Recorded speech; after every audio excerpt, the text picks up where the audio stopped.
Hey guys, welcome back to our channel. For the last 7 months, Greg and I have been traveling all over the United States in our truck camper. And in those 7 months, we've only spent 4 nights in a campground. That's right, 4 nights in a campground, 4 nights with hookups.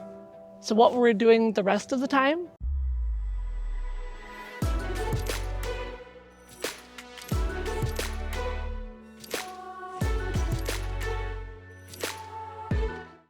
Well, we were boondocking, or wild camping. This is camping without hookups on undeveloped public land. And of course, we couldn't do this without power. You might be assuming that we have a generator, but we don't.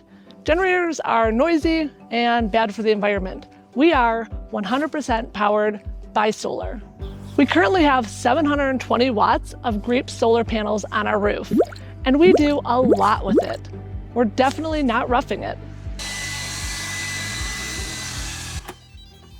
Unlike most campers, we have absolutely no propane gas, which means that all of our cooking appliances are electric, and we also run our 7 cubic foot refrigerator off of electric. These panels have worked great for us. Recently, we ran into a tree, which is hard to admit that we backed into a tree, but we did. We backed into a very large tree and it tore apart the roof vent for our refrigerator as well as broke our ladder. I was convinced that when we got up on the roof, the solar panels were going to be damaged because this tree scraped all across them. Once we were able to get on the roof and survey the damage, we were super excited to see that the panels were completely unscathed. This tree did absolutely no damage to them. They are the most durable panel I think we could have picked. Now, with 720 watts of solar on the roof and 780 amp hours of AGM batteries, we very rarely get into a situation where we are lacking for power. The only time this happens is when we're in an area where it is cloudy for several days in a row. In those instances, our batteries start to get a little bit low.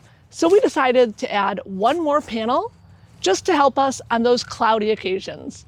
We reached out to Grape Solar and they were nice enough to provide us with a panel to add to our array. So today we are going to add that panel to our roof, and we're going to show you how easy it is to add a panel to your existing solar setup. This video won't go through how to do a solar setup from scratch. If anyone is interested in seeing a video about our system and how we did it, drop a comment below and we can put that together.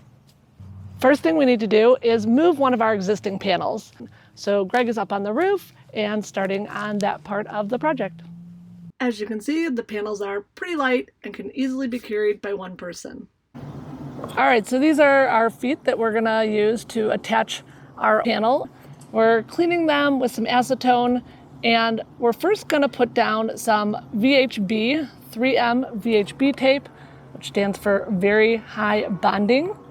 We're gonna put that on the feet, secure it to the roof, and then we'll actually screw through the tape into the roof. We do know several other overlanders who have their panels attached only with VHB tape.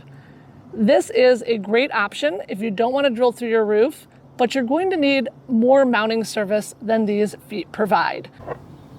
Our friend Tom actually has his panels mounted with only VHB. You don't want to mount your panels directly to your roof. You need air flowing underneath the panels to reach their max efficiency. So now we're just going to attach the feet to the bottom of the panel.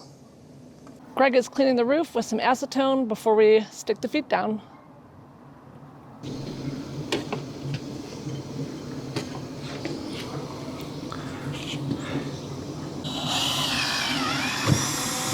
So we're going to caulk over the feet and the screw that we drilled into the roof, just so that no water can get down in there, just to kind of make a tighter seal.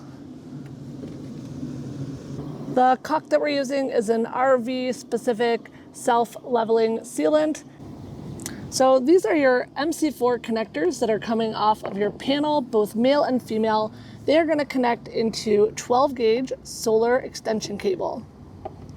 And they connect very easily.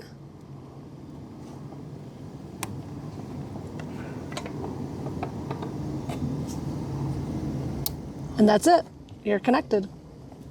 We've gone from 720 watts to 900 watts of solar, and this was an easy half-day project.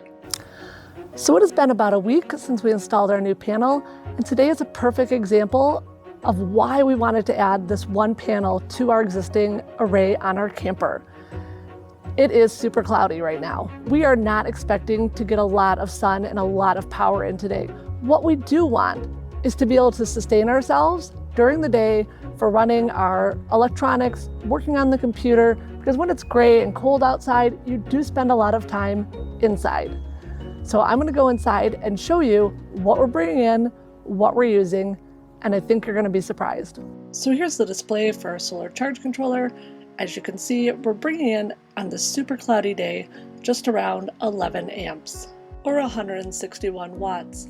We're consuming about 7.5 amps or 80 watts, which means we're netting around 4.5 or 5 amps or around 75 watts.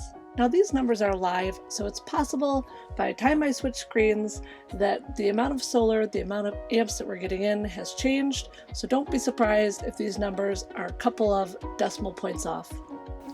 So that's it for this video. In the near future, we are gonna do a day in the life solar video.